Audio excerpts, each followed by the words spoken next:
Hey guys, it's Charles Oslin here with the Liquid Blue Cabarete in Cabarete, Dominican Republic. And a couple weeks ago we tried to film this video, which was an updated version to the ideal beginner equipment for wingfoiling. Though, due to technical difficulties with the sound, we weren't able to use the video. It didn't make any sense. So now we're back here on the beach. We brought all the gear out. It's not that much of a windy day here in Cabarete, as you can tell. Light, it's around 7 to maybe 10 knots, maybe 11, 12 on some of the gusts, but not very strong at all. And it's a perfect day to do some filming. So in any case, last time, around a year and a half ago or 2 years ago, we made one video which was about the ideal beginner setup. And a lot of things have changed since then in the entire industry, especially for F1 in terms of refinements. Even though the initial gear was great, now the newer versions is even better. So basically here, what we're going to be talking about is the board you're going to want to have, the wings you're going to want to have, the foils you're going to want to have, and then some of the equipment you're going to want as well. And then I'm going to sort of scratch the surface in regards to if you have to buy new or used, and my thoughts on that. So as we can see here behind me, I got 3 boards. I got the Big Papa, let's say, which is 130 liters, 6'2". It's a Rocket ASC construction board, so air shield construction from F1. It's a budget-friendly board, super great for learning. And then the common version, which is the 110 liter, and then a smaller one that you can't see because there's a little bit of things covering it, which we're going to talk about later. But this is a 90 liter 5.5. So when it comes down to the board, what I see is that some people in the world are not able to get lessons. So they're buying the gear outright and then they're going to practice by themselves in the lake, in the ocean, wherever it might be, wherever they can. And the biggest issue when you don't get to try something is that you don't know if it's right for you. Now on the websites, there's a lot of information that gives you an idea of plus or minus how many liters you should have for your weight and your skill level. Though I find that a lot of people either overshoot or they undershoot, and they never really get it quite right. Very few do. So in terms of learning, if you have the chance to go with a school in the beginning or with a teacher, or not ideal, but let's just say you rent equipment and go by yourself. I don't always recommend taking a teacher, but let's just say you rent by yourself. Then there you can at least test out what gear might be right for you. This Rocket Wing 6'2", 130 liters is the biggest board I would consider getting.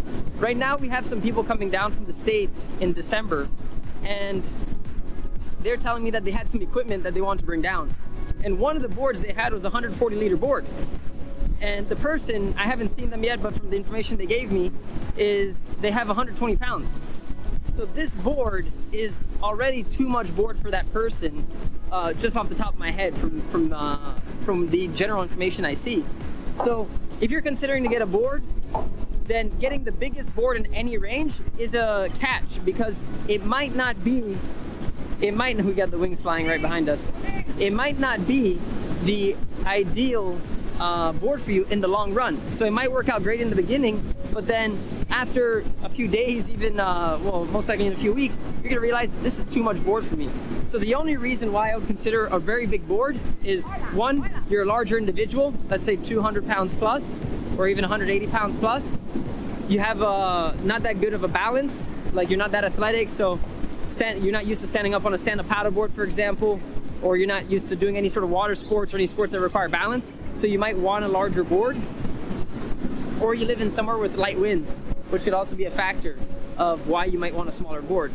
But moving down, most people are probably going to opt in for a board in the range of 110 liters. Now you might be saying that's not a big difference, it's 20 liters, but the size, it's there, it's different. So you really want to watch out when you're getting a beginner board what size you actually get, unless you have the idea of reselling it in the future or changing once you can scale down. But what I've seen from all the lessons we've done, you could really scale down quite quickly.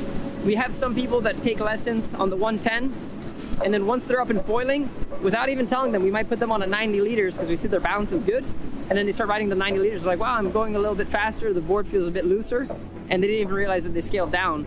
and it just helps their riding because they start getting more comfortable, they have more speed, and it's a little bit more nimble. Even though it's still a little bit bulky, but it's nimbler. So in any case, in terms of the board, when you're a beginner, look for something between 90 to 130 liters. This is plus or minus the range. If you're able to rent or lend or borrow or buy with an option to eventually send it back and get another board, or at your local shop, then that might be a great idea, which I've seen happening a lot. So that's a little bit about the board. There's not much to talk about other than that, than getting the right size and getting a board that works out for you and your spot. Bigger the board, more stability, heavier it is, but more volume. So there's pluses and minuses. If you're a smaller individual and you go for the biggest gear, then you might struggle because it's just too heavy, too bulky for you to move around, and it's gonna be really uncomfortable. And if you don't push through that phase, you might even give up because you just say, oh, this sport's not for me. But sometimes it's not the sport. Most of the time it's not the sport. It's actually just maybe the equipment and the conditions that you're trying it in. So here we have the 130, the 110, and the 90. What we're gonna talk a little bit about now is the next piece of the puzzle. It's the foil. So now on the market, there's so many foils that it can be very confusing.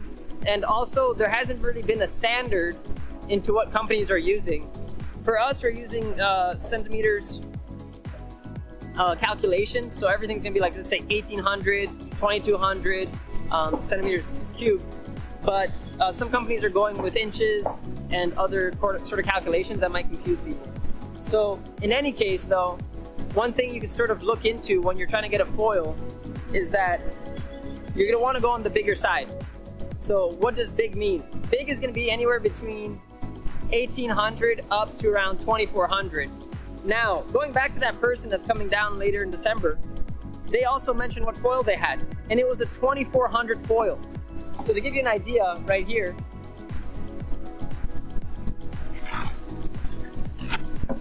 just take this cover off. This is the 2200, and this is the biggest foil we have, which we pair up with the biggest board we have for most people. And this person, like I said, is a lighter individual. So now she has a super big board, a super big front wing, which, yeah, might be great to some extent, but if it gets too windy, also if she doesn't have the strength, then she might encounter all these struggles that could have been easily avoided by trying the gear out before buying it, or testing it out, or just asking someone before maybe purchasing whatever they might see online. Because there's so many reviews out there that are just, they might not have even winged and they're giving out advice. So you gotta be really careful when you're trying to buy the right setup, because one thing's the board, the next thing is the foil, and then the foil plane, this is the entire bottom piece, and then the other thing is the mast. So a quick topic about the mast. This right here is the mast. Most likely whatever mast company you go with, ideally you go with all the same brand, so everything's just compatible. You can mix and match if you need to, but then you might run into screw issues because also there's no real standard there. People use M6 and M8 screws, so short screws as well and long screws. So there's so many differences there that I've seen it all, where people just mix and match gear because they get discounts, and then in the end they also have a headache because they have to spend a bunch of money and time to make it compatible. So with F1, it comes to the top plate, pretty standard. Track system, which we're gonna talk about. Essentially where you position the track, more forward, more lift, backwards, more backwards, less lift. And then you got the mast. So how I would choose the mast, most of the time they're gonna straight up recommend you 55 centimeters, 65 centimeters, maybe 75. For most people, you can get away with a 75 centimeter mast to learn on and get going, but it also depends on where you're riding. So if you don't have much depth, much water depth, then you need a shorter mast. Yes or yes, you know, there's no other option there because you're gonna be touching the floor the whole time. And then the other side of it is that if you have too long of a mast when you're learning, you might struggle because you need a little bit more speed to get that lift going, but eventually you are gonna opt in for a longer mast. So let's just say when you're learning, 65, 75 is a range. And then once you are actually getting foiling, you're gonna enjoy probably 75 to 85. I have gone to a 95 centimeter mast and also tried a 105, Though they get quite long and it's a bit of an overkill, you don't really need it unless you're going to be riding some huge waves potentially, or maybe even racing. But for most people, I think 85 is the go-to mass length. What that is in inches, it's probably the 29 or 31 inch one. I'm not too sure off the top of my head. So in any case, going back to the foil. So the foil plane usually comes complete. Now, once you get more advanced, you're going to be able to customize your foils a little bit by changing the stab. As you can tell, this is not changeable. You'll be able to change the stabilizer, and you're going to be able to change the front wing and mix and match them. Obviously, with the same brand, unless you do some adaptations. But in any case, when you're considering to get a foil, let's just talk about the F1 range for now. We have this foil which is called the Gravity. And the Gravity is the go-to foil for learning. And it comes in an array of sizes, but the most common are 1500, 1800, and 2200. This right here being the 2200, this one right here being the 1800. And for most of the year, we've been using this 110 liter plus 1800 Gravity foil setup, and it's been working like a charm. Though now, because we have some people that are a little bit on the heavier size, they're just bigger guys or gals, or they need the extra help from the volume, we do have these larger sizes, which do help. Though, like I say, people a lot of the times, they scale down quite quickly. But in any case, if you're thinking to buy a foil, going back to the same thing with the board, if you go too big, you might not enjoy it. The only reason why you want a big foil is because you're a larger individual, you're in lighter winds, or that's pretty much it. Actually, those are the two only reasons. Or lighter winds. Yeah, lighter winds, bigger individual, or you just need the help to get the lift. But in reality, any of these mid-sized foils, they're going to work out for most people, which is like this 1800 range. The 2200 is really just like a foil with training wheels. And most people don't need training wheels, but some people do like that. So if you're going to buy this bigger foil, just know that you're probably going to change it out sooner rather than later, unless your spots and yourself require just bigger equipment in general. But nowadays, the foils are getting so much more efficient so that you could use smaller foils and get the same amount of lift. But these Gravities are just like it is. It just sort of gives you gravity, just lifts you off as you get a little bit of speed, but it's very stable. And then this all comes stock, standard. And in terms of construction, sometimes people might ask, do I get carbon, or do I get whatever other options they might offer? And you don't need carbon in the beginning. So whatever you're sort of looking to get to, you're going to be saving money if you get anything that's on the user-friendly side. Like these ASC boards are great boards, and they're just more budget-friendly because they're made for that. They're made for schools. They're made for people that are learning and getting into the sport and don't want to spend, let's say, $2,500 on a carbon board. You could spend $1,200, and there you go. You got yourself a board. In terms of the foil itself, there's going to be so many different types of constructions, but essentially you can get this version, which is the FCT, and this is a perfectly great foil for anyone that is learning or already knows and just wants a different foil. It will work out. So this helps you save some money, which is also a factor in general with winging. When people are trying to get into it, they don't want to be spending $4,000, $5,000 on a setup.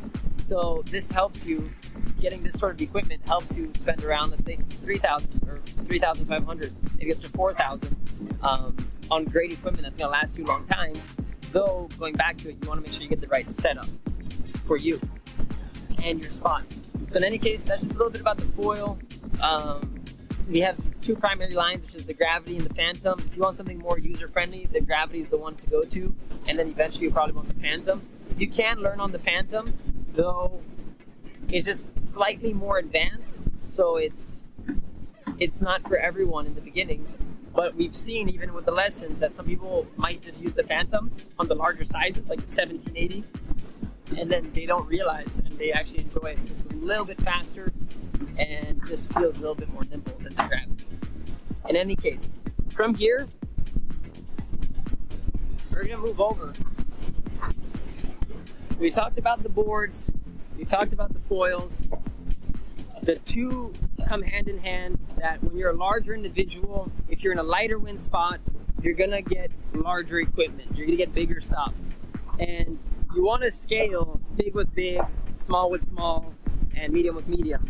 You don't want to get a super big foil on a really small board because it might not work out that well and you just won't know what's sort of happening. So try to scale it accordingly, because most people in this world fall into one of those categories. You're either on the small side, you're on the medium side, or you're on the large side.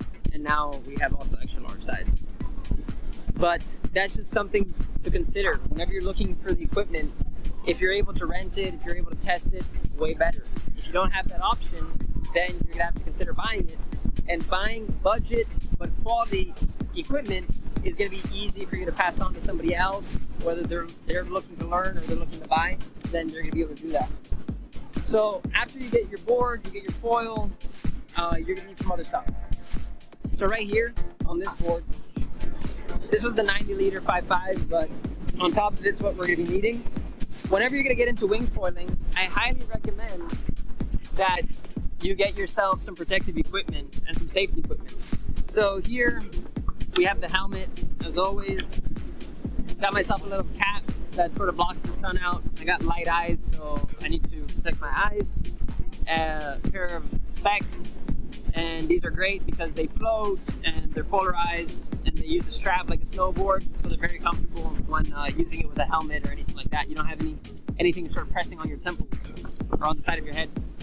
A waist leash, this is just a makeshift one. They're selling now, of course, leashes that are around $100, $150, maybe somewhere less, but anything just that goes around your waist that you can attach is going to be able to be a waist leash, whether it's for your wing or for your board. An impact vest, this is not a flotation device because a flotation device needs to be 15 newtons or more, so this is not considered that, but it does offer you a little bit of flotation, but it's more for the impact, falling, hitting yourself, whatever it might be. This is going to help with that. And then a leash. Now in terms of the leash, you're going to want to make sure you get a leash that is ideally longer than your board. There's some people that are riding with very short leashes, but in the beginning, I think it's better for you to have a leash that's at least the same rule in surfing, at least the length of the board. So this board here is 165 centimeters, which is probably, it's around 5 feet, 5'5". I just said it actually in the beginning. But as you can tell, this leash is a lot longer than, it's longer than what I need, right? So this is perfect. So usually a 6-foot leash is gonna do the trick for most boards, even up to the 6'2". And then you're always gonna need a tool that is usually a Torx screwdriver. I use the word screwdriver, but a Torx, whatever you wanna call it, Torx drive, I don't know. You're gonna wanna have one of these so that you can unmount and mount all your equipment. In terms of maintenance, we have some other videos on how to maintain your foils. But if you're dealing with salt water, you're gonna want to maintain your equipment because the salt messes everything up. It's gonna corrode some of your screws, it's gonna oxidize things, and it's just no fun once you have to start doing some major MacGyver type of things to fix up your gear. So applying some sort of marine grease around your screws is definitely gonna help avoid any sort of seizing, and also just undoing your screws once in a while, washing your equipment with fresh water, letting it dry out properly. All these things are gonna help. Now that we talked about the general beginner equipment, I'm just gonna refer real quickly to what an advanced setup might look like. So this is an advanced board right here. This is a 33 liter Rocket Surf F1 board, and I've seen this happen, very rare, but some people just go way too small right off the beginning. I haven't seen it to this extent. I have seen some people that don't know how to wing and mess around on a board like this, but when you go to a board that's this small, this is 4.6, 33 liters, it's a third of the volume of the general boards we're using, almost a fourth, depending on which one. And also the foil we have. As you can tell, this is a carbon foil right here with a 1480 front wing, the Phantom setup that I mentioned before, and it's a great setup, but it's just not a great setup for someone learning off the beginning. Once you're a bit more intermediate, then it's awesome. One thing we didn't talk about, and now I'm right here so I got reminded, is the wings. So as you can tell, well, the colors are almost the same, but I have two different models here. I got the Strike, I got the Strike V2 right here. Right under it, I have the Swing V2. And sometimes people are wondering, what is the ideal wing for learning? From what I've seen, generally you could use almost any wing to learn. Even the advanced wings, I have seen that they do deliver power and they are sufficiently responsive to be able to have a user-friendly experience. Though there are companies that are creating these beginner wings, and there's some companies that are creating a more advanced wing, let's say for wave riding specific or jumping. In the case of F1, both wings do very well. We use the Swing and also we use the Strike. We use it interchangeably, and it doesn't really, we haven't really seen it affecting. Though some people like the Swing because it's a little bit more grunty, so you feel it a bit more in your hands when it's up in the air, and that makes it that you have a better connection with the equipment, which helps out in the beginning because you might not have that feeling for your board, you might not have that feeling for your wing, and it helps to have something that's sort of responsive to that. The Strike is a little bit lighter in the hands, but has the same amount of power, though it's just how that power is felt is just a little bit different. So it's not as quote-unquote user-friendly. In any case, all your wings are come with a leash, so you don't really need to buy that. I've seen some wings don't come with that, but this comes with a leash. I don't recommend you to leave your wings like this on the beach. It's just that today there's not much wind in Cabarete. We will be trying to get out there using some of the bigger equipment just to do some future videos, though I wouldn't recommend it like this because it might fly around, and I do have all the protective equipment because this could damage the wings if the wings touched any of the foils. So with all that being said, we covered the board, we covered the foil, we covered an advanced board real quickly just to give you guys a little glimpse into that. We covered the wings. And the last note with the wings is that they do come in different sizes and they do come in different gears. If you're gonna buy gear and you're watching this video today, try to buy the newer equipment. Don't go for the first version of most companies because the equipment wasn't that good. They had issues, they're just trying to figure it out. So try to get the second version or the third version. I don't know when you're gonna watch this video, but you wanna get something a little bit newer just to be safe that the gear is refined. Now, I am sort of biased, as you would say, because I've been riding with F1 for almost my entire life in water sports, kiteboarding and wingfoiling, and the gear has been great. That's why I've been with the company for this long, using the equipment. But I wouldn't get too caught up into people's marketing schemes and fancy names and things of that nature, because I have tested out some other wings that they might use. I'm not gonna use any of the terms here, but it just basically sounds amazing, and it's an amazing piece of, you know what, in the end. So with that being said, don't get sort of caught into the hype.